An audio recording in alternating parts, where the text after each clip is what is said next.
On vous l'a dit, retournement de situation aux États-Unis en direction de l'Ukraine.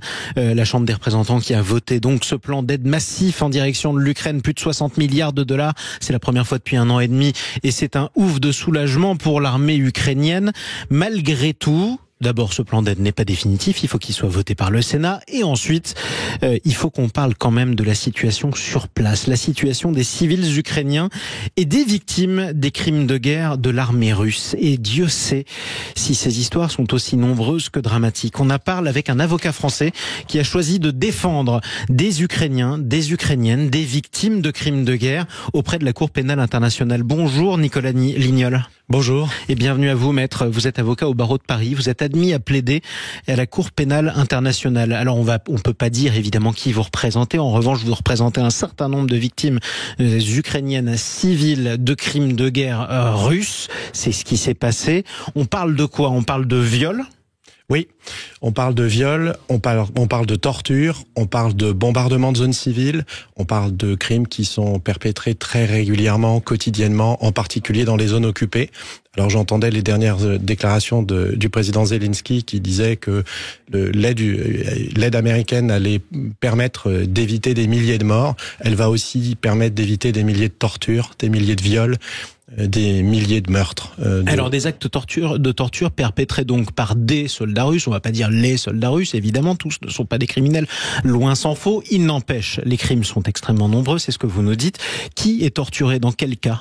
Alors par exemple, je vais prendre un cas type d'une dame qui est dans une zone qui a été occupée par les Russes. Une dame, Madame X, ukrainienne, qui a été occupée dans une zone, qui a été attrapée dans une zone occupée par les Russes. On commence par l'attraper pour lui demander où sont les gens qu'elle connaît qui sont dans l'armée. Ensuite, on l'arrête. Ensuite, on commence à lui dire qu'elle va travailler pour l'État russe. Elle refuse, donc on la viole. On la torture, on la torture à la gégène, c'est vraiment des tortures atroces. Ce sont des décharges électriques, c'est ce que certains soldats français utilisaient contre les Algériens pendant la guerre d'Algérie. Ensuite, on attrape son mari, on lui fait la même chose. Et on fait ça jusqu'à ce que finalement il cède et que madame aille travailler pour l'État russe. Donc on force ces gens sous la torture la plus abjecte à informer l'armée russe de qui travaille pour l'armée ukrainienne. Pas seulement, on les force aussi, avec ces tortures abjectes, à travailler pour l'État russe. À travailler et devenir donc fonctionnaire dans une zone occupée. Alors un certain nombre de ces victimes que vous défendez, elles étaient dans des zones anciennement occupées qui ont pu être reconquises par l'armée ukrainienne. C'est le cas notamment de la ville de Kherson, grande ville au sud du pays qui a été reprise. Ville où vous nous apprenez que les viols ont été légion pendant les différents mois d'occupation russe. Alors oui, mais pas seulement à Kherson, de façon un peu systématique.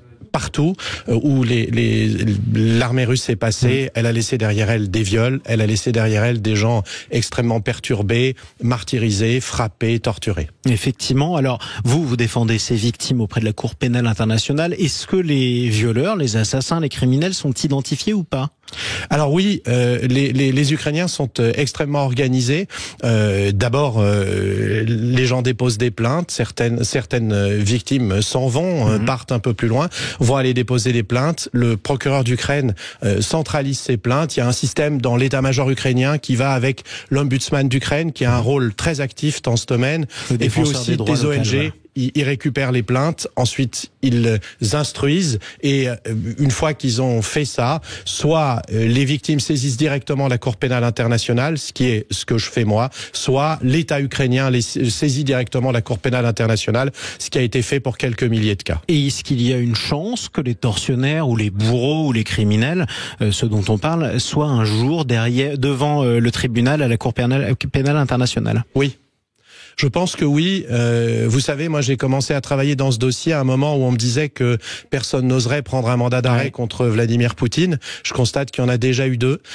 Et ensuite on m'a dit que c'était pas possible, que je ne pouvais pas faire ça. J'ai reçu, quand j'ai publié sur le premier mandat d'arrêt de Poutine sur LinkedIn, on m'a expliqué qu'une bombe nucléaire allait arriver sur Paris, etc., etc. Et malgré toutes ces pressions, moi ce que je constate, c'est qu'il y a des investigations en cours, qu'il y a un excellent travail qui est mené et que oui, on a une chance très sérieuse, que ces gens soient arrêtés, que ces gens soient traduits devant la justice et qu'ils soient condamnés. Vous savez, il y a des exemples dans l'histoire. On a beaucoup tapé sur la Cour pénale internationale, mais elle a eu le courage de condamner des chefs d'État. Et malgré cela, malheureusement, la guerre continue. Alors, si les Ukrainiens ont appris une bonne nouvelle qui est venue des États-Unis il y a quelques heures, malgré tout, la guerre est difficile et en ce moment, l'armée russe progresse. Est-ce que les Ukrainiens à qui vous parlez pensent encore pouvoir gagner la guerre ou pas ?